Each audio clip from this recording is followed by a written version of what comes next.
What is the latest intel that you can share with the Cigar Federation on the direction and innovation for Nat Sherman now that you're here regarding label, the Johnson Club, and the store as a whole? When we spent a lot of time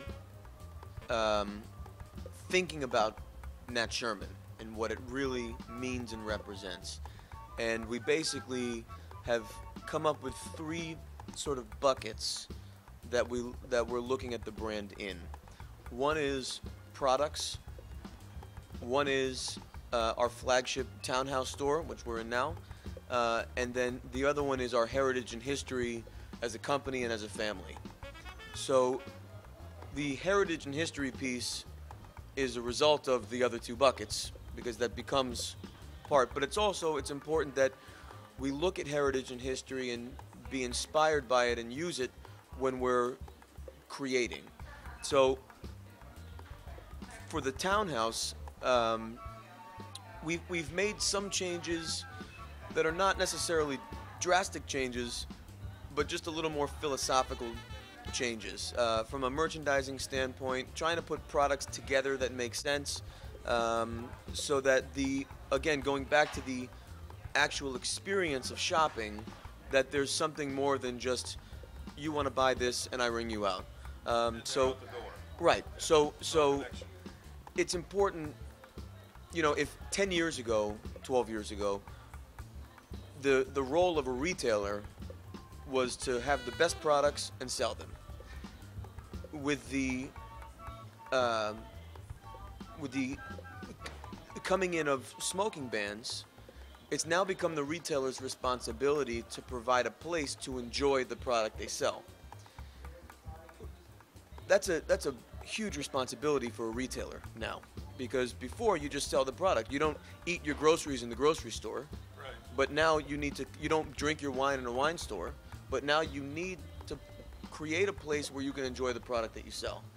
So making sure that we took a hard look at our lounge areas, and so we increased seating that's open to the public, and we got beautiful chairs and everything from the music we play to the level of the lights to the functionality of the exhaust system.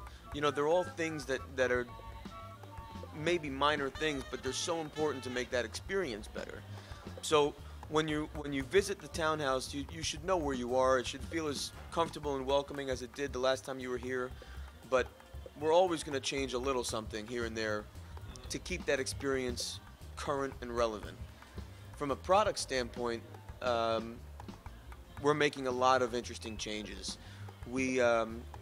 Our cigars were distributed for a long time via the folks at Santa Clara, and that route to market,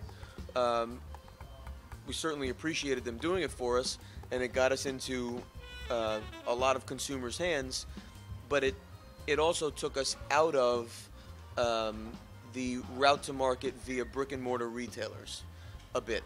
So it was very important to me and to the family that we make a very sincere effort to win back favor with brick and mortar retailers, and that they understand that as a retailer and as a company born out of a retail store, brick and mortar retail stores are so important to us.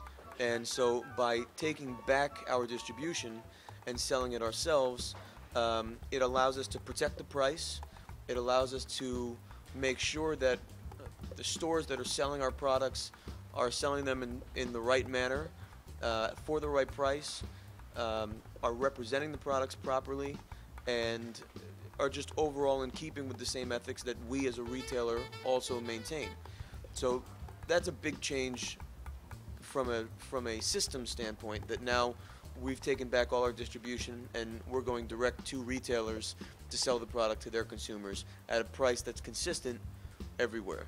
And it adds that content with the relationship with the brick and mortar stores. So you eliminate the middle guy doing the distribution, and you get the face-to-face and relationship over the phone, direct with the brick and mortars. which enhances the whole theme behind what you're doing here at Nat Sherman. It's important that you understand who your customers are, whether it's a manufacturer looking for retailers or whether it's a retailer looking for end consumers. You need to know who your customers are. You need to be able to ask them questions. You need guidance. And so in that same spirit, we the very, very first thing I did when I started was to begin the creation of a new Nat Sherman line that is completely different. And we did that by finding retailers who were willing to help. So at the IBCPR, we showed up with 7 different blends, 4 from the Dominican Republic, 3 from Nicaragua. Each one was simply coded, and we gave those samples out to retailers who were willing to give us feedback. And we had tasting cards, and on there, of course, we looked at strength, flavor, aroma, construction, but we also asked retailers, how much do you want to sell this cigar for? What would you like it packaged in? Do you want a 13 over 12 box? Do you want a box of 10? Do you want a slide top cabinet?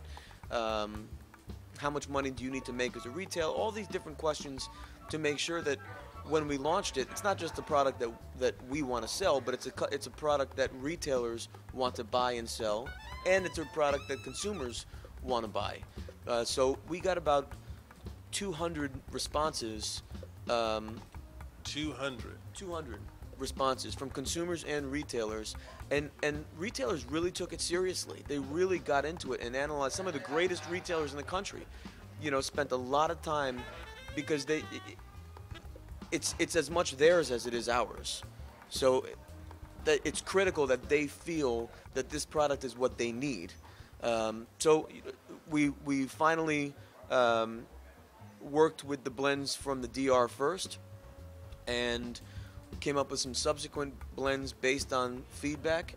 We sent a few of the tweaked versions out to be resampled, and so we finally come to production on the first line. The whole collection is called Nat Sherman Timeless Collection, and so the first line is made in the Dominican by Manuel Quesada, and everyone asks now with all the success of his young ones, as he calls them, 5th generation, is this a Q5 blend, or is this a Manolo blend, and it's a blend of 200 people's feedback, and so it doesn't taste like a classic Fonseca or the classic Matassa style. It doesn't taste like the Quesada line.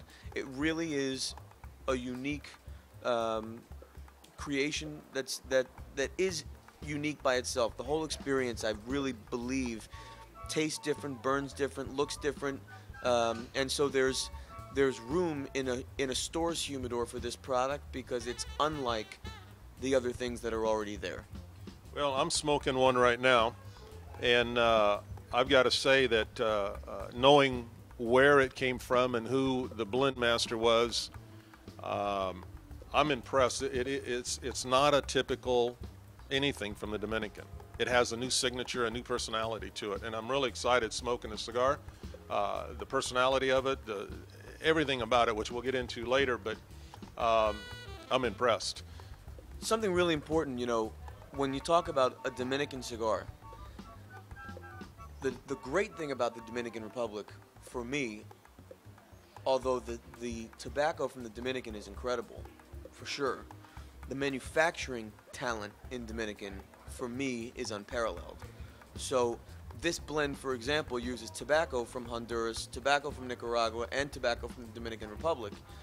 But as a Dominican cigar, the hallmark of being a Dominican cigar is not necessarily just the tobacco itself, but it's the manufacturing quality and standards that are within the factories in Dominican Republic, and particularly in this case Matassa, that make this stand out to be so significant.